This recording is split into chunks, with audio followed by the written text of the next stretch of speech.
नमस्कार, देवभूमि चैनल में आपका स्वागत है। आज के इस वीडियो में हम सुनेंगे पुरुषोत्तम मास महात्म्य का 13वां अध्याय। अभी तक हमने मेधावी ऋषि की कन्या के बारे में सुना था। अब उसी क्रम में हम आगे बढ़ेंगे। इस अध्याय में हम आगे और जानेंगे कि अधिक मास की क्या महत्ता है, ये कितना पुण्यकारी है, कितनी श्री हरि की कृपा प्राप्त होती है इसमें स्नान, दान, तप, दान और जप करने से। तो आइए अध्याय आरंभ करते हैं। लोग बोले, हे सूत, हे महाभाग, हे सूत, हे बोलने वालों में श्रेष्ठ, पुरुषोत्तम के सेवन से राजा दृढ़ धनवा शोभन राज्य, पुत्र आदि तथा पतिव्रता स्त्री को किस प्रकार प्राप्त किया और योगियों को भी दुर्लभ भगवान के लोक को किस तरह प्राप्त हुआ। हे तात, आपके मुख कमल से बार बार कथा सार सुनने वाले हम लोगों को अमृत पान करने वालों के समान कथा अमृत पान से तृप्ति नहीं होती है। इस कारण से इस पुरातन इतिहास को विस्तार पूर्वक कहिए। हमारे भाग्य के बल से ही ब्रह्मा ने आपको दिखलाया। सूत जी बोले, हे विप्र लोग, सनातन मुनि नारायण ने इस पुरातन इतिहास को नारद जी के प्रति कहा है।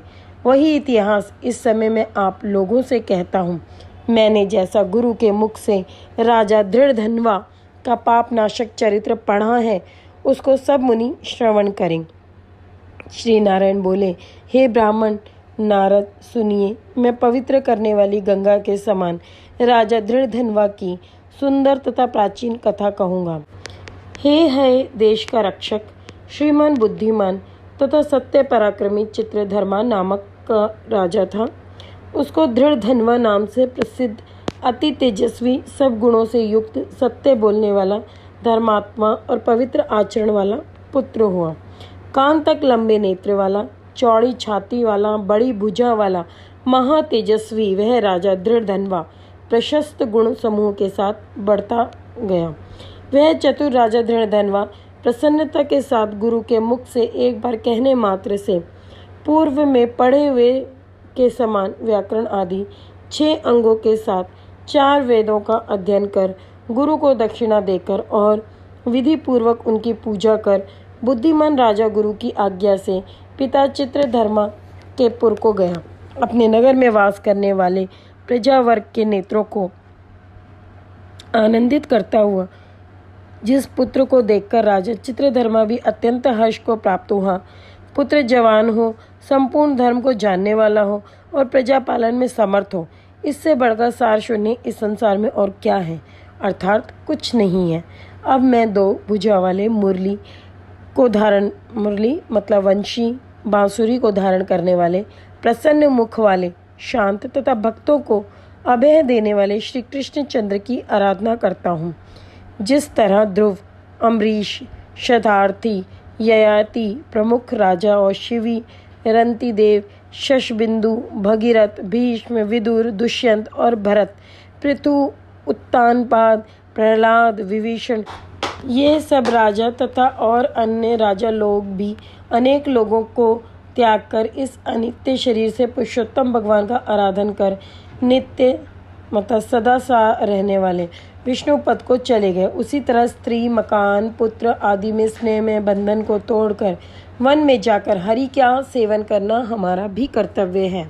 ऐसा मन में निश्चय कर समर्थ राजा दृढ़ धनवा को राज्य का भार देकर स्वयं विरक्त हो शीघ्र पुलह ऋषि के आश्रम को चला गया।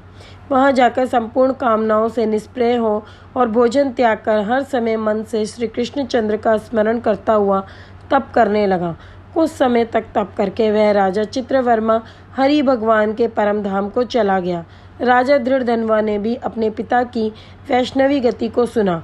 उस समय पिता के परम धाम गमन से हर्ष और वियोग होने से शोक युक्त राजा दृढ़ धनवा पितृभक्ति से विद्वानों के वचन में स्थित होकर पारलौकिक क्रिया को करने लगा। नीति शास्त्र में विशारद मतलब कि चतुर राजा दृढ़ धनवा अत्यंत शोभित पवित्र पुष्कर वर्तक नगर में राज्य करने लगा। अच्छे स्वभाव वाली विदर्भ राज की कन्या उसकी स्त्री गुणसुंदरी नाम की थी। पृथ्वी पर रूप में उसके समान दूसरी स्त्री नहीं थी।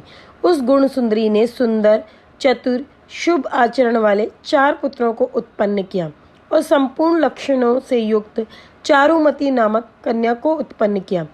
चित्रवाक, चित्रवाह, मणिमान और चित्रकुंडल नाम वाले वे सब बड़े मानी शूर अपने अपने नाम से पृथक विख्यात होने लगे।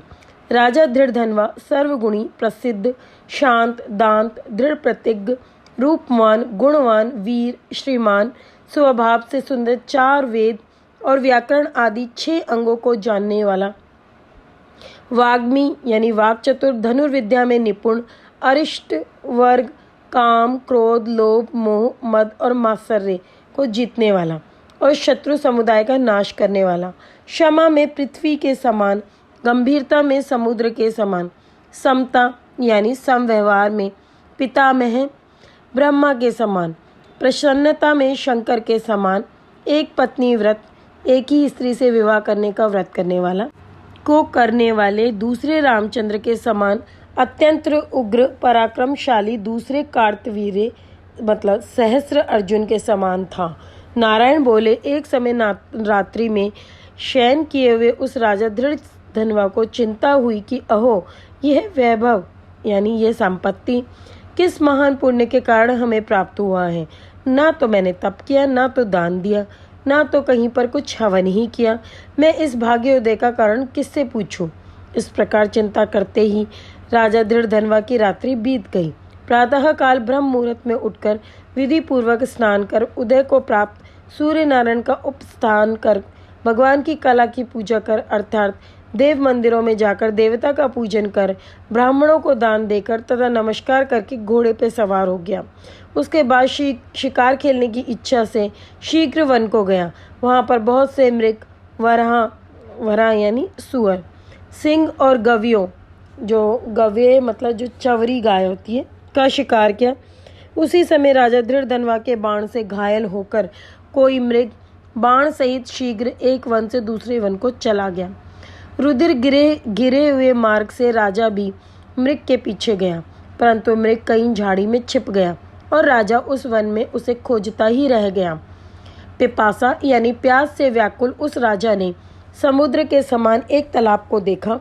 वहां जल्दी से जाकर और पानी पीकर किनारे पे चला आया। वहां घनी छाया वाले एक विशाल बट वृक्ष को देखा। उस वृक्ष की जटा में घोड़े को बांधकर राजा वहीं बैठ गया।